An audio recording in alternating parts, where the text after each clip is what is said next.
World cup prediction तर म तिमीलाई पुरै वर्ल्ड कप प्रिडिक्सन हानिदिन्छु फिफा वर्ल्ड कप ब्र्याकेट भन्ने हुन्छ एउटा नो बायस तर रिसेन्टली दाइ फुटबल हेर्नु हुन्न ओल्ड बल नलेज कस्तो हेर्दिन हौ मैले फुटबल हेरेर कसले हेर्छ मलाई सबै थाहा छ आई नो एभ्रिथिङ ल तिमीलाई म अब वर्ल्ड कप प्रिडिक्सन हान्छु केटा नो बायस एकदम genuine world cup prediction W no bias तिमीलाई थाहा नै छैन म कसलाई सपोर्ट गर्छु त्यही भएर थाहा नै छैन म बायस भयो कि भएन लेट्स गो अब हेर्छ केटा यहाँ आएर मेक्सिको साउथ अफ्रिका कोरिया चेक रिपब्लिक खासै वर्ल्ड कपमा पुग्न चाहिँ यसको लास्ट टाइम खतरा प्लेयर निस्केको भनेको एउटा साउथ कोरिया रे साउथ अफ्रिका अनि यो साउथ अफ्रिका र साउथ कोरिया देखेन मुला अनि त्यही भएर चेक रिपब्लिक टपमा आउँछ 100%। त्यसपछि चेक रिपब्लिकलाई पछ्याउँदै आउँछ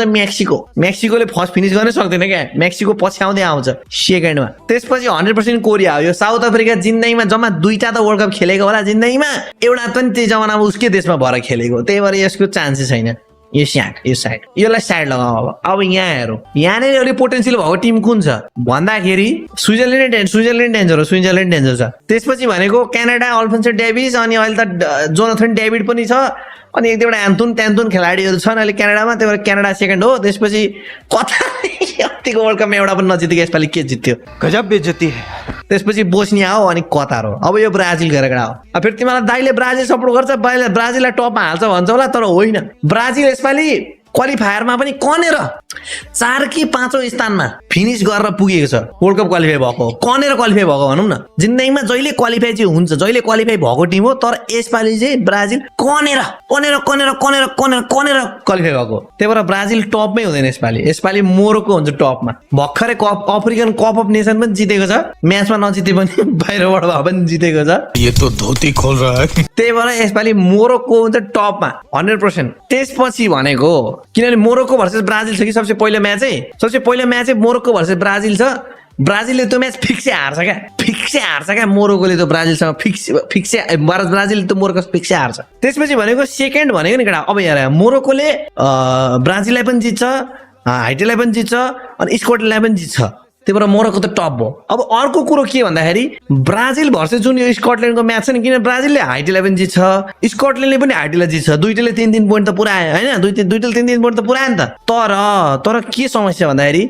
ब्राजिल भर्सेस स्कटल्यान्ड मलाई ड्र हुन्छ जस्तो लाग्दैछ त्यही भएर गोल डिफरेन्समा स्कटल्यान्ड सेकेन्ड भएर ब्राजिल थर्ड हुन्छ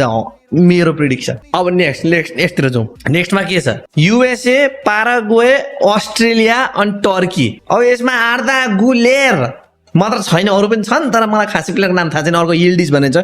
डब्ल्युनी टिम छ त्यही भएर टर्की 100% फर्स्ट हो त्यसपछि युएसए सेकेन्ड हो अस्ट्रेलिया थर्ड हो पाराग्वे भाइ घर जा त त्यसपछि अर्को आयो हाम्रो यो यसमा त के शङ्का दङ्का गर्ने कुरै छैन यसमा त जर्मनी हो त्यसपछि इक्वेडर भनेको सेकेन्ड फिनिस गरेको यसपालि केटा हो साउथ अफ अमेरिकन क्वालिफायरमा सेकेन्ड फिनिस गरेको टिम हो यसै पनि सेकेन्ड भइहाल्छ त्यसपछि यो कोरोका भन्ने सबैसँग हार्छ केटा फर्स्ट टाइम वर्ल्ड कप खेलेको त्यही भएर 40वटा टिम जाने भएर मात्रै हो नत्र पनि यो पर्नेवाला थिएन अर्को छ हाम्रो नेदरल्यान्ड जापान स्विडेन र टुनिसिया अब यसमा भनेको हाम्रो नेदरल्यान्ड 100% हो अनि जापान भनेको नि केटा हो जापान 100% जापान जान्छ त्यसपछि स्विडेन थर्डमा टुनिसिया अब अर्को आयो हाम्रो बेल्जियम इजिप्ट इरान र न्युजिल्यान्ड यसमा बेल्जियम टप त 100% हो केटा हो हैन यसमा बेल्जियम टप त 100% हो यसमा तिमीलाई इजिप्ट सेकेन्ड जस्तो लाग्न सक्छ इरान सेकेन्ड जस्तो लाग्न सक्छ तर अहिले न्युजिल्यान्डका प्लेयरहरु नि केटा हो न्युजिल्यान्डका प्लेयरहरु टप छन् केटा हो तिनीहरु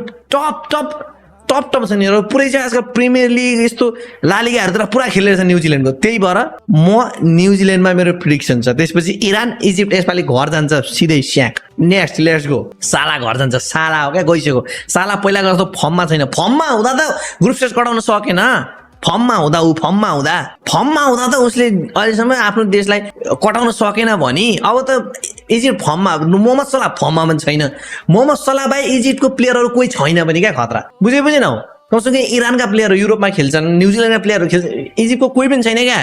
अफ्रिकन कप अफ नेसनमा त ग्रुपबाट गर्दैन केटा तिमीहरु कसरी यो वर्ल्ड कपको गुस्सो चाहिँ गर्छ भन त तिमीहरु अब अर्को हेरौ स्पेन त 100% हो किनभने यो केप दि भर्दै त्यसपछि यसमा त केही पनि छैन युएसए अनि साउदी यो क्याप भर्दै यसमा केही ठुलो कुरै छैन अब यसमा चाहिँ फ्रान्स भर्सेस नर्वे तिमीलाई लाग्छ होला फ्रान्स फिक्स 100% टप हुन्न it's Norway it's France it's Senegal अनि इराक नर्वेले टप हान्छ फ्रान्सलाई जित्छ साला नर्वे थाहा छैन अर्का तिमीहरूलाई युरोपियन क्वालिफायरमा सबसे धेरै गोल लाउने टिम होला नर्वे ओभर फर्ममा छ ओभर फर्ममा छ नर्वे युरोपियन क्वालिफायरको सबसे टप हो गोल स्कोरिङ टप त्यही भएर यो टपमा हुन्छ अब यो अर्जेन्टिना टपमा हुन्छ जस्तो लाग्छ होला तिमीलाई तर अर्जेन्टिना टपमा हुँदैन यसपालि किनभने I am cooking something Argentina टपमा हुँदैन अस्ट्रिया पुरा फर्ममा छ यसपालि अर्जेन्टिना सेकेन्ड हुन्छ भोसडी के मदरचोद बहन के लोड़े अल्जेरिया थर्ड जोर्डन त्यसपछि यहाँ आऊ यहाँ पोर्चुगललाई कम्पिटिसन छँदै छैन पोर्चुगलले 9 को 9 नै पोइन्ट ल्याउँछ 100% हो यहाँ अर्जेन्टिनाले एउटा म्याच हार्छ क्या अस्ट्रेलियासँग कि ड्र गर्छ कि अस्ट्रेलियासँग ड्र गर्छ कि हार्छ फिक्स हो क्या फिक्स 100% हो फिक्स हो तर पहिलो म्याच हार्छ भन्दैमा केही उसले हाल्दैन क्या बुझेन अस्तिको पालि पहिलो म्याच हारेकै त हो नि होइन र अस्तिको पालि पहिलो म्याच हारेको त्यो पहिलो म्याच हार्छ भन्दैमा केही टेबल टपै गर्नुपर्छ भन्ने छैन क्या अस्तिको पालि सेकेन्ड फिनिस गरेर वर्ल्ड कप जितेको हो त्यही भएर सेकेन्ड फिनिस गर्नु केही ठुलो कुरो होइन पोर्चुगल आयो फर्स्टमा लेट्सको त्यसपछि कोलम्बिया त्यसपछि उज्बेकिस्तान कि कोङ्गो डिआर कोङ्गोलिज हो त्यसपछि अब यसमा त के शङ्कै छैन इङ्ल्यान्ड क्रोएसिया घाना पानामा अब यसपालि तिमीलाई थाहा छैन होला वर्ल्ड कपमा 48 वटा टिम भएको सँगले गर्दा के अरे वर्ल्ड कपमा 48 वटा टिम भएको कारणले गर्दा यसपालि थर्डमा भएको टिमहरू पनि क्वालिफाई हुन्छ त्यही भएर ब्राजिल क्वालिफाई हुन्छ एउटा अरू कुन टिम छ हो अर्को एउटा सेनेगल पनि क्वालिफाई हुन्छ अर्को कुन छ अर्को अल्जेरिया क्वालिफाई हुन्छ अर्को घाना क्वालिफाई हुन्छ अर्को कोरिया क्वालिफाई हुन्छ अर्को साउथ अस्ट्रेलिया क्वालिफाई हुन्छ अर्को एउटा को क्वालिफाई हुन्छ भन्दाखेरि अर्को एउटा आइभरी कोस्टा क्वालिफाई हुन्छ साथ मात्र भयो अझै एउटा चाहियो मलाई अर्को एउटा को क्वालिफाई हुन्छ त अब बोस्निया त हुँदैन होला साउदी हुन्छ कि इरान हुन्छ कुन क्वालिफाई गर्ला त कुन क्वालिफाई स्विडेन त क्वालिफाई गर्दैन जस्तो लाग्छ स्विडेनको टिमै छैन यसपालि राम्रो स्विडेन तोरी टिम छ यसपालि कि त इरान जान्छ कि त बोस्निया जान्छ कि त साउदी जान्छ इरान बरु अलि टप टिममा थिएन इरान जान्छ जस्तो लाग्यो मलाई त्यही भएर इरानलाई लकी हान्दियौँ हामी ल इरानलाई लकी हान्दियौँ नेक्स्ट लेसको पिक नकआउटमा जाउँ Germany versus Brazil my God round of 32 मा जर्मनी भर्सेस ब्राजिल मी पारादिलु बाइला के रे केटा पारादिलु बाइला ब्राजिल टप फ्यान हो म तर ब्राजिलको चान्स छैन केटा जर्मनी जित्छ मुटु माथि ढुङ्गा राखी भन्नु पर्या छ जर्मनीले जित्छ अब अर्को आयो Norway Australia I am sorry अर्को चाहिँ हाम्रो मेक्सिको र क्यानाडा दुईटा होस्ट नेसनको पर्छ अनि दुईटा होस्ट नेसनको पर्छ अनि मेक्सिकोले जित्छ लेट्स गो त्यसपछि नेदरल्यान्ड र स्कटल्यान्डमा नेदरल्यान्ड 100% यसमा म कुरै गर्दिन त्यसपछि कोलम्बिया र क्रोएसिया छ यहाँ क्रोएसिया पहिलाको जस्तो डेन्जर लेभलमा त छैन तर कोलम्बिया चाहिँ कहाँको छ र त्यही भएर हामी क्रोएसियामा जाउँ लुकिता त्यसपछि Spain versus Argentina Spain W team यस्तो डेन्जर छ Spain I am sorry Argentina round 32 by भोसडी के मदरचोद बहन के लोड़े नेक्स्ट हामी अर्को जाउँ टर्की त भाइ त जा अब बेल्जियम र कोरिया जमानामा जापानलाई निकालो के अरे जमानामा जापानलाई निकालो अब यसपालि कोरियालाई निकाल्छ अर्को जाउँ Morocco versus Japan Africa versus Asia Morocco African cup of nation winner Morocco एकोटाको खासमा कम्पिटिसनै छैन check Republic versus आइभेरी Costa check Republic जित्छ धेरैवटा वर्ल्ड कप खेलेको छैन चेक रिपब्लिकले तर चेक रिपब्लिकले जान्छ यहाँसम्म त्यसपछि इङ्ल्यान्ड भर्सेस सेनेगलमा 100% इङ्ल्यान्ड हो मेरोले यही भन्छ अस्ट्रेलिया भर्सेस उरुग्वे अब उरुग्वे पनि घरमा जान्छ किनभने नि केटा यो साउथ अमेरिकन टिम यसपालि खतरै छैन क्या सब तोरी छन् सब तोरी छन् यसपालि साउथ अमेरिकन टिमको चान्सै छैन साउथ अमेरिकाको चान्स छैन साउथ अमेरिकाको नि चान्स छैन यसपालि छोड्दै कसैको काम छैन त्यसपछि युएसए भर्सेस नेदरल्यान्ड युएसए जान्छ राउन्ड पैसा खेलाएर हुन्छ कि रेफरी किनेर हुन्छ राउन्ड 16मा त गरै छोड्छ यसले अरूतिर जान्दैन राउन्ड 16सम्म त गरै छोड्छ युएसएले पैसा खेलाएर हुन्छ के गरेर हुन्छ त्यसपछि हामीसँग आउँछ अब Switzerland versus Iran Switzerland versus Iran Switzerland 100% हो पोर्चुगल भर्सेस घाना पोर्चुगलले जितिहाल्छ यसमा ठुलो कुरै भएन फेरि हामी माथिदेखि आउँ तलदेखि न माथिदेखि जर्मनी भर्सेस नर्वे अब तिमीलाई लाग्छ होला जर्मनीले जित्छ जस्तो तर मैले अहिले के भने नर्वे युरोपियन क्वालिफायरको टप स्कोरर नर्वे यसपालि धेरै माथि जान्छ हलान्डले क्यारी हान्छ केटा हलान्डले क्यारी हान्छ जुन रोनाल्डोले अहिलेसम्म गर्न सकेन हलान्डले क्यारी हानिदिन्छ एक्लै हेर यो टिमलाई मेक्सिको भर्सेस नेदरल्यान्ड मेक्सिकोको सफर यही मात्र थियो मेक्सिको अब यहाँबाट घर जान्छ नेदरल्यान्ड लेट्स गो त्यसपछि आउँछ Croatia versus Spain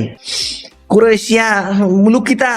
I know तर स्पेन ओभर डेन्जर छ को छैन स्पेनमा लमिन यमाल यतापट्टि निको तलतिर मिडफिल्डको त कुरै छोड्देऊ होइन मिडफिल्डको कुरै छोड्देऊ डिफेन्स स्पेन गइसक्यो Spain Belgium versus Turkey Belgium तेरो सफर यति नै हो टर्की जान्छ यसपछि अब मोरोक्को भर्सेस फ्रान्स हुन्छ होइन हकिमी भर्सेस एम्बापे हकिमीले धेरै क्यारी गर होला तर यहाँ पुगेपछि अब घर जान्छ मोरोक्को फ्रान्सले जित्छ त्यसपछि check Republic versus England check रिपब्लिकको पनि अब रन खतम भयो इङ्ल्यान्ड जान्छ इङ्ल्यान्डमा टप छ केटा यार बेलिङम छ फोडेन त गएन यार क्यारे फोडेन त गएन ल फोडेन छैन यार अब त मलाई पो याद भयो हारेर पनि इङ्ल्यान्ड जान्छ ह्यारिकेन छ ह्यारिकेनले एक्लै टुक्काएर हानिदिन्छ अब यहाँ अस्ट्रेलिया भर्सेस युएसए मैले भने नि अस्ट्रेलियाले पैसा खिलाएर हुन्छ कि के गरेर हुन्छ कसो गरेर हुन्छ अरे जसो गरेर हुन्छ युएसए